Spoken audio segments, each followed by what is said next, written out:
If you are having this issue, this temporary unblock issue, this issue is temporary. It will soon go. You discover that anywhere I want to go, be on Jumia, it will be giving me that issue. Once it in a while it appears. Let me see.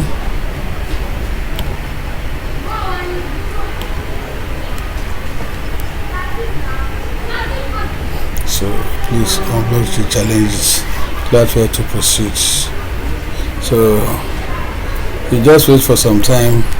You may even shut down your laptop for 1 or 2 hours. Then later you come back, you log in, it will stop. So it's not an issue. It's temporary. It's there for temporary. It corrects itself as time goes. Thanks.